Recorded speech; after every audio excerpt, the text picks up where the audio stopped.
Say hello to the IQOO 13, latest and greatest phone that you wish you could get in the States, but you can't because it's a seriously impressive phone. It's beautiful, well made, aluminum body, polished on the sides, flat on the back, Snapdragon 8 Elite processor. So, this is another phone I got my hands on with the Snapdragon 8 Elite processor. Huge upgrades from last year. It's got a slightly larger screen, rocks at 6.82 inches, AMOLED display. It's got Quad HD resolution this time, full 2K.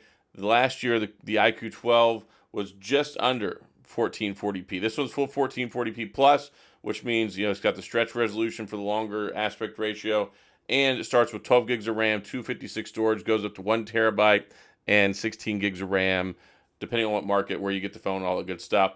They changed the cameras around this go around. So last year was a 50, 64, and a 50 on the back, and a 3 times telephoto. Now it's a 2 times telephoto, but it's 50, 50, 50 across the board, all new sensors, and then you got the 32 megapixel camera on the front. Instead of being limited to 1080p, this one can do 4K now. So it's moving away from that curse with the Chinese phones that are stuck with 1080p on video. 4K on the front, 8K 30 frames per second on the back, which is serious business. And I love the profile of this phone. It's nice, it's round, like it's got smooth edges on it. I really love the finish that it has. It feels super premium, and yeah, I really wish we could get this phone here. And it comes with Android 15, 4 years of operating system updates, which is big, 5 years of security patches, I believe, and it's got a new ultrasonic fingerprint scanner under the screen. So no more optical. It is now an ultrasonic, and it's cool because it's got the icon. There's like a little bubble animation by default, but you can do like little floating hearts and stuff. You can actually change the animations for the unlock screen with the face recognition, which has face recognition, or with the thumbprint with your fingerprint scanner. You can change the animation there, always on display. 120 watt charging. Comes with a 120 watt charger in the box. It's the UK 220 version. You're not going to get that in the States. They don't push that. And even if you had a higher charging one, I think the highest we can get in the States is like 80 watts. I don't know if it's some sort of limitation. Maybe it generates too much heat if you try and go over that with our 110 plugs.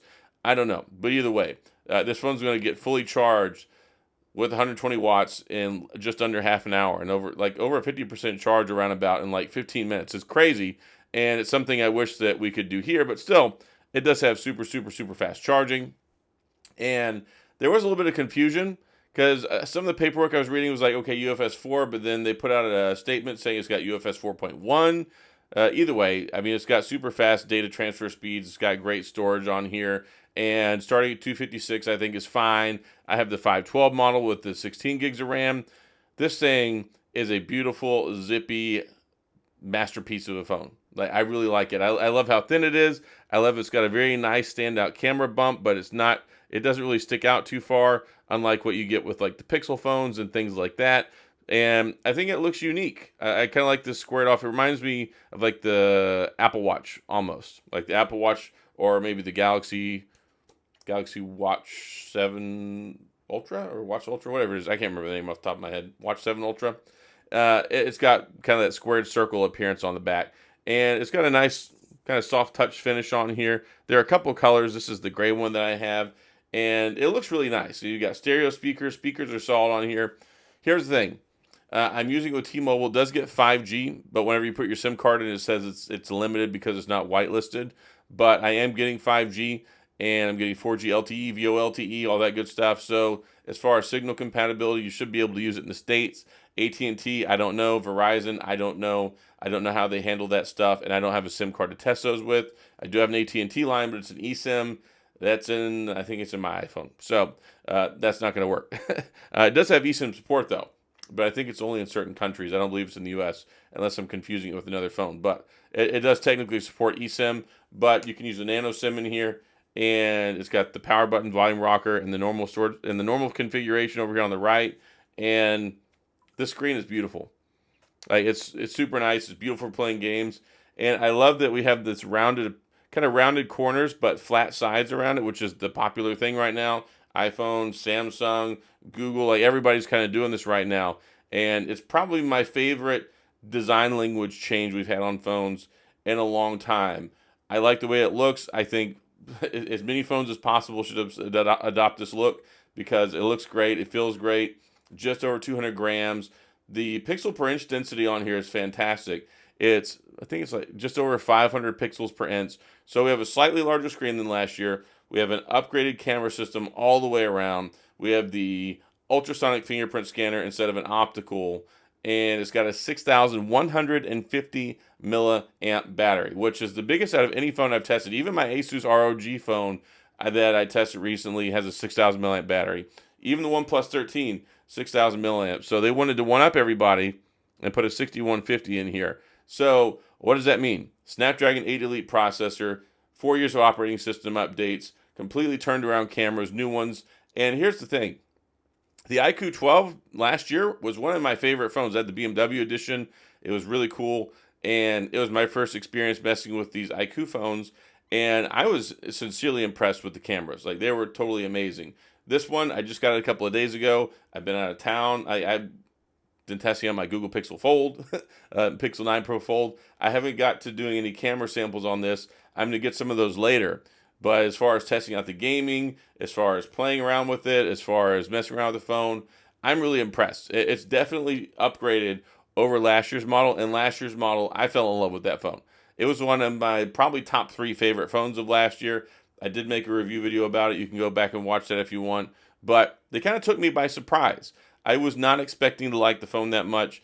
And it's so cool to get some of these phones from other places around the world that we don't get exposure to in the States, to see just how far behind we are, or to see, look at the quality differences, look at some of the changes, look and see what these guys do every year. It still feels like there's a lot of excitement going around the globe in different phone brands like Xiaomi and Huawei and Honor and IQOO, and the list goes on, where we keep getting the stale, same old here in the States. So yeah, I wish that we could get these here. I mean, you can get it, you can import it, and you can use it clearly, but it would be nice if somehow we had more access to these things. And I really think that would help drive competition, because Apple, lazy, keeps trying to take your money, and you know, Samsung, they haven't made a lot of changes either. There's a lot of different brands that keep putting out the same thing, charging us more money, and then be like, what's wrong? You're not happy with the phone? So I really like this phone a lot. And of course, it also has a case in the box, so you get a nice clear case. It's got a screen protector built into it, albeit a film style, but you're protected straight out of the box. Case, screen protector, high quality phone, big upgrades from last year. Also it has IP6869 now, dust and water resistance. And if you're wondering, that seems to be kind of a theme now. I just talked about the OnePlus 13 the other day and some other phones. IP69 means it's pressure resistant, like pressurized water resistance. So we know IP68 means you can throw it in like 1.5 meters of water for up to half an hour and it should be okay. IP69 means pressurized water. So, I mean, don't go take this out in the driveway and use the pressure washer on it, but I don't know exactly what PSI it can withstand. But that's a big difference, because last year it was what, IP64, IP54? It really wasn't that impressive last year. So massive IP rating update, big change with the fingerprint scanner, big updates with the cameras, big new capabilities with the cameras, big, huge industry-leading battery, 6150. This thing just goes on and on and on and on and on. So I'm really impressed with it. I like it a lot. I think that they've done a fantastic job with it. I can't wait to spend some more time with it. But so far, yeah, I really like it a lot. And it like I said, it makes me wish we could get this stuff here.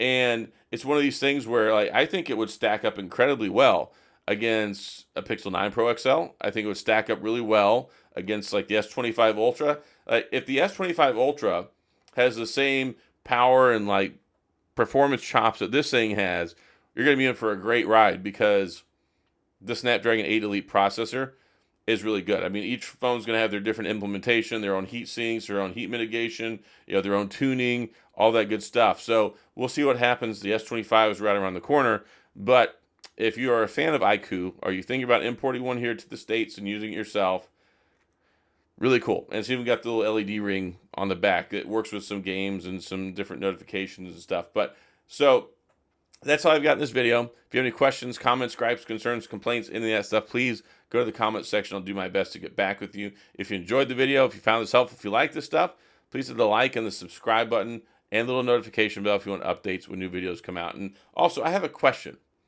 So we talk about these phones, we talk about the Googles, we talk about the Samsungs, we talk about the Apples.